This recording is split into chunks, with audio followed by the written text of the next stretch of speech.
Hey everybody, and hello again to bodid50. You said basically you feel that your morality is affected by your beliefs. I agree with that, but I have a problem. I still have a problem with your logic because you go into evolution, and I think what a lot of creationists don't understand is evolution is not really a belief. I mean, people will say, I believe in evolution, I don't believe in evolution, but it's not really a belief. It's a scientific theory that you either accept or reject. If you go back to when they thought the Earth was the center of the universe, you know, and then I don't remember who it was, Copernicus or somebody like that, said that no, it's actually the sun that's the center of the solar system, and the Earth goes around the sun. You know, that's the heliocentric theory. You know, accepting that theory doesn't change your moral views at all. Neither does rejecting it. The only thing it really does is whether you choose to take the Bible literally or figuratively, or just not believe in it at all. So evolution is the same idea. I mean, a lot of people say that evolution is survival of the fittest, and it's not. Evolution is natural selection. Survival of the fittest is something that was a term that was coined later on, which it's related to evolution, and it is essentially what happens from natural selection, but it's not. It's not really what evolution is about. Yeah, true, it is the fit that survive, but it's not really survival of the fittest. It's just survival of the fit. If you're fit enough to survive, you will survive. And you mentioned some things about you know, in the corporate world, people stomp on each other, and that is unfair. You also ask, you know, what do I mean by fair, and I'll get into that in a little bit. But yes, that is unfair, and you know, those people are jerks. There are some people in the corporate world who act in a very fair manner, and usually that's in their best interest. If they're fair with a business associate, they're able to do another business transaction with them. Again, this is a sort of, I guess you could call it corporate evolution. It's, you know, survival of the most fit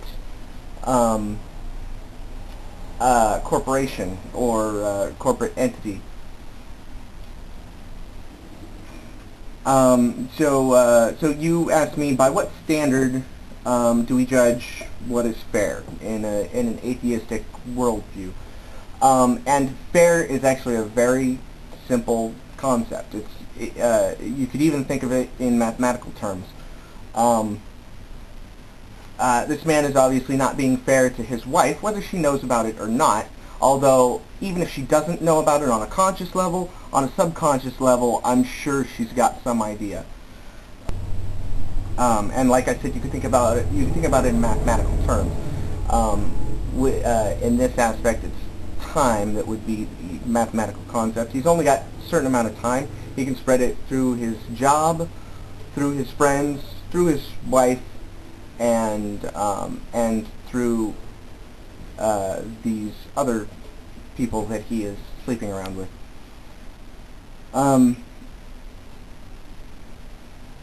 So obviously his wife has the exact same amount of time as he has.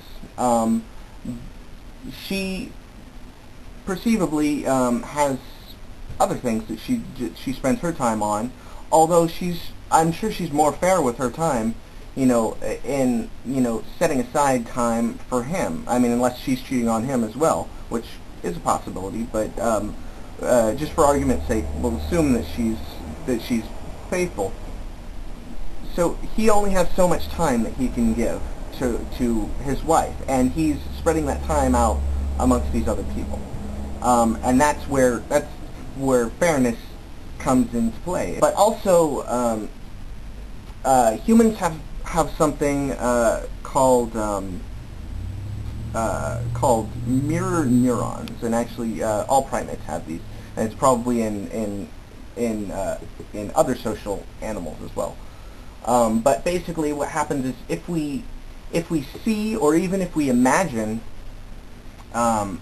something happening to someone else, then those same neurons that would fire if it were happening to us fire in our brain. Not quite as strong, but they do fire in our brain. So we essentially feel their pain. I don't know if this has an evolutionary advantage. It probably does, considering that it evolved in us.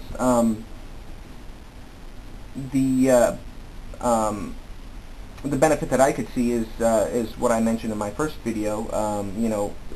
If you treat your tribe, your clan, your city, your family, or whatever, if you treat them with respect, they will treat you with respect. And this is beneficial to everybody. So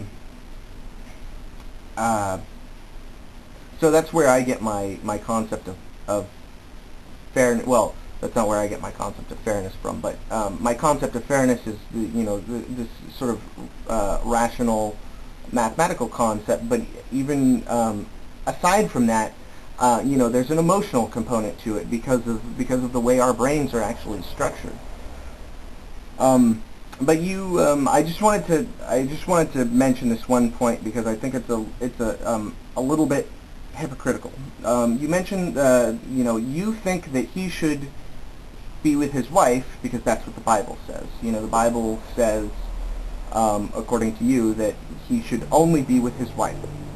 But really, the Bible doesn't necessarily say that. And I know most Christians don't interpret it this way anymore, except for fundamentalist Mormons. But in actuality, the Bible says that a man can have as many wives as he'd like. Now, of course, this is wives, not sleeping around with people. But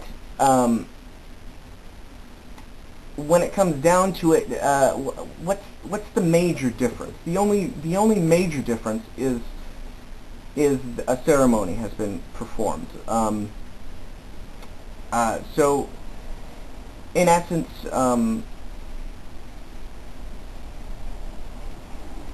the Bible doesn't really prohibit promiscuity. Our laws prohibit polygamy, which the Bible seems to endorse, and polygamy is actually a form of promiscuity. And that's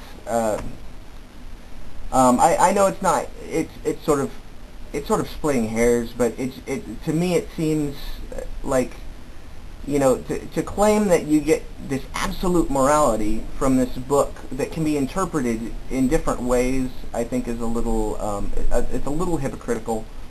And I don't believe that you actually get your moralities from this book. I believe you get your moralities from the same place that I get my morality, from my rationality, from my empathy, which is probably has something to do with the mirror neurons that I described earlier, and from what society considers as acceptable. And that's pretty much about all I have to say.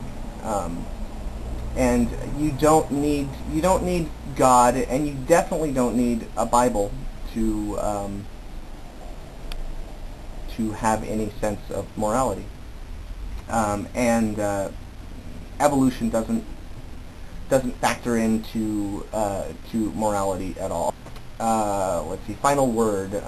Final word is just you don't. I don't get my morals from a book, and I don't think that you do either. I think you've been told that you get your morals from a book, but I think you really get your morals from in here. Maybe God put it there, and you can believe that. That's fine, but I definitely don't think you get them from a book, and that's about it. Thank you.